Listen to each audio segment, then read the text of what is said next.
Hey y'all, this is TCA Gaming. Hope you had a great week. In this video, I'm going to show you guys 3 PSA subs. Two of them are going to be pretty easy to show. I'm going to show you why I don't typically present every submission that I get back. But to start off, I did pick up 2 more Yu-Gi-Oh cards. I got this one off of STF Gaming. It's Tribute to the Doomed. Back in the beginning, it was probably kind of playable, but it was quickly phased out. It was still never as powerful as a card like Regeki, but it's still pretty cool, especially if you needed to discard a card for some reason, put it into the discard pile. You know, it could help out, I guess, in that aspect. But I think back in the original Yu-Gi-Oh, they were talking about how it was like one of the rarest cards in the game. Go away, Adobe. No, Adobe's trying to update on me right in the middle of the video. And we have Call of the Haunted here, one of my favorite trap cards from back in the day. I used to love running traps. And I think Bones, the guy Bones, that little kid with the hair, whatever, he was one of the first people to play this against maybe Joey. But yeah, I really like that. It was ran like a zombie type deck, but it was pretty powerful for the regular game. All right, so for the first submission, this is all Mew EX, and it's this one right here, this particular Mew. Typically, I have about a 60% 10 rate on this card. Uh, I've been submitting them like 25 card lots, but this time I submitted, I think it was 65 of them, and it did not work out for me very well. And I know Radar shared a post on Instagram. It didn't work out very well for him either. So this is my 6th stack. So I pulled 3 of them. Now, keep in mind that these Mew EXs, I'm pulling all directly from Ultra Premium Collections. I have them all already in semi-rigid sleeves, you know, directly out of the box, and they're just sitting in a collection box kind of waiting to be graded because I don't want to grade them all at once. I don't have that many of these left to grade because I have graded so many of them already, and Charizard UPCs are not, you know, readily available like they were for, what was it, a year and a half, something like that. But yeah, I pulled 3 6s, so that was my 6th stack. Here is my 7 stack. Pulled 5 of those. See, these are all 7s, and really I don't know exactly the reason why these pulled 6s and 7s. You know, I'll go back and look at them, but in general, I think this was a pretty harsh submission because I haven't gotten too many below a 9 as it is. Now here's my 8 stack. This was my biggest stack. Let's see if it'll even fit on camera. So I don't know how many this is, probably 30 or so.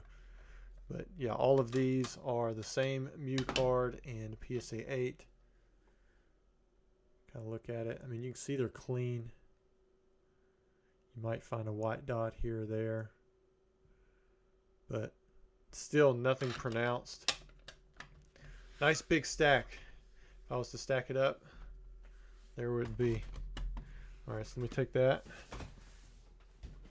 to the side. All right, did have a stack for 8.5. Pulled one of those. Still not sure the whole criteria that they choose for distinguishing between an 8 and a 9. I think it's defined on the website as like it shows qualities of both. Here's my 9 stack. There you go. Nice and large. Some of you may be running the math in your head, calculating how many 10s I got out of this submission. But yeah. Like for this one, I would think centering kept it from getting a 10. Maybe on that one too. But there's all my 9s. Again, this whole sub was nothing but that particular Mew.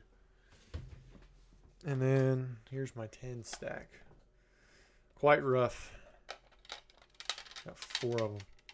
I believe this was a 65 card submission. Man, looking at the stack of 8s and 9s, man, that looks like it's a lot more than 30. I mean, the 9 looked like it was 30 or 40. Maybe this was a larger submission than that. But yeah, there's 4 of them. Pulled the 10. Maybe somebody can go back and pause and recount them. Or I'll count them later. All right. Submission number 2. Oh, wait. There were 2 more cards on that submission. That's right. That was not a 65 card submission. That was definitely over 100. The Mewtwo submission was 65 cards. I'll show that one here in a minute. But these 2 cards were also on that sub. Maybe that one Japanese card threw it all off. It pulled a 10, and then the Noivern Altart pulled the 8. This is one I believe we pulled in a pack on camera. I mean, it's pretty clean. It's just, I think sometimes the centering looks a little harder off on the front with these Altarts if they don't run off the side. But yeah, got the 10 on the Japanese Pikachu EX. That might have been my problem for that submission. All right, next up, I graded this Mewtwo, also from the UPC. Let me zoom in a little bit. I don't think I'll need as much room for the stack from Mewtwo. You can see I pulled 5 of these in a 7. Here's my 8 stack. Yeah, you can see this is much smaller. So that other submission might have been like 125 or more. I pulled just those 4 10s or 4 or 5 10s, whatever it was. Yeah, these are all 8s. Here's kind of a, we'll just look at one of them. I want to say, see those little lines? I want to say that was probably the reason that one got an 8. Did have one random 8.5 again. Here is my 9 stack. My 9 stack was bigger than my 8 stack on this one. Although the Mew EXs were definitely in better shape than the Mewtwo's. So I wasn't too surprised by the Mewtwo's. But, you know, sometimes that's just the luck of the draw. You want consistency from a grading company. Usually PSA is pretty consistent, but anybody who submits a PSA long enough, they know that they're going to have submissions like that Mew, where it's just like, man, like somebody did not want to give out 10s. All right, then this is my 10 stack for Mewtwo. I had 6 of those. And I think even some of these still had, like, you can still see those lines. I mean, they're really light, and they definitely don't, like, hit the surface itself. Like, they don't change the shape of the card, but they're there from just being in the holder, I guess. I would have thought that they would have marked down all of the Mewtwo before seeing that many 9s and 8s on the Mew EX. All right, last submission. So this one does have a few extra things in it. Now, I'm not going to show all of them, but I will say for the most part on the surprise box cards, I graded anywhere from like 5 to 12 of them. Maybe a little bit more. You might be able to go back in and look at the cert numbers. So a trick you guys can do is, like, if you're ever looking to see how many of a card was graded, sometimes like you can take the cert number and then you can go like 2 ahead, 10 ahead, 100 ahead, and you can kind of see what was graded around it. And if you really want to get into it, you can go one by one and see how many of a card were graded. Sometimes you'll have thousands of a single card graded, but I don't think anybody's going to be grading thousands of these unless they just had like massive numbers for the surprise box. And I opened all of mine. So I did get a 9 and a 10 on the Eevee EX. Same thing with Flareon. I did get some 9s and 10s. Espeon, I pulled 9s and 10s.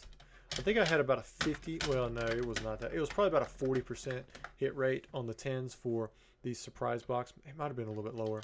I did have 1 8, and I know why this one got an 8. I believe the bottom, like that one probably could have even been marked a little bit lower if they were trying to be harsh. But for the most part, these cards looked really clean. Like there's no whitening on around the edges. So I'm surprised I didn't get more 10s on these, but I don't know. Just sometimes you hit it, sometimes you don't. Leafeon was the only card that I hit 0 10s on, but I believe only graded like 5 of them as well. There were just less of those for some reason. Jolteon, 9 and 10. Sylveon got 9s and 10s. And these are all, like I said, these are the surprise box exclusive. You can see it right there. It's got the prismatic evolutions on it. There's Umbreon, probably going to be the most expensive, and then there's Vaporeon. I'm not showing the quantity on those because it wasn't like anything significant with the stacks. And then here's a small stack of variants, or just different cards. So we had a gold Giratina V-Star, pulled a 9, got an 8 on the Venusaur EX alt, got a 9 on the Pikachu, 9 on the Skuntank alt art, 9 on the VMAX. Man, some of these cards look really good. That was a little OC. 9 on the shiny baby Pikachu. Snorlax, typically I hit about 40% on 10s because I pull these out of sealed packs. Unless they're like off center or something, I almost always send the entire pack. But out of the 10 that I think I sent, I believe, let's see, there's 20. These are all in order: 22, 23. There's a 9. There's a two 9s. So I hit 2 9s, and so there's only 8. So I hit 2 9s and 6 8s. So not the best results for the Snorlax, but crazy enough, like I think I sell the raw card for about $100 now for the Snorlax Z. It has went up quite a bit in price, but I just sold out of the PSA 9 at, was it only 2 9s? Yeah. I think I'm selling these at like $200 now. I just sold out on eBay for the PSA version at a 9. So, I mean, you still make money off of them at a 9 grade. 8, I can't remember, but I would imagine it's probably around the 150 because I'm sold out on it as well, and I'll probably have to reprice again. A lot of these old promos have been moving lately, like the Ho-Oh Pokemon Center New York stamp. Anytime somebody that's like there's one person who reaches out to me like says that she has a following, she likes to post stuff that she believes is a good deal, and they'll post it and they almost sell out immediately, like 30, 50, 100 copies of those things, and I'm running low.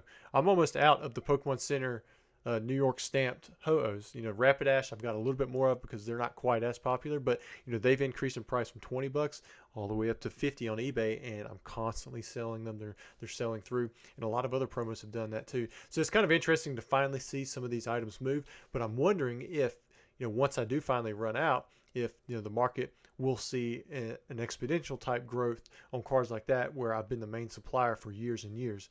I do still have a lot of them graded, so I mean, I think it's going to take time for them to run out too. Crazy enough, a lot of those people, they'll buy them raw for 50, but they'll ignore the the CGC 9 graded one for, say, $50, you know, the exact same price, even the PSA version for, say, $60 or $70. They'll still rather have that raw copy and take a chance at getting that 10. But anyways, guys, hope you enjoyed the video. Just a few PSA bulk submissions, nothing like, well, not like huge bulk submissions, but enough to manage, decent enough to handle, and easy enough to send in. But I didn't do well on really any 3 of them, but it is cool to see some of those Prismatic Evolutions, surprise box exclusive stamped cards for the Evolutions coming back in a 10, and do expect those up on eBay. Thanks.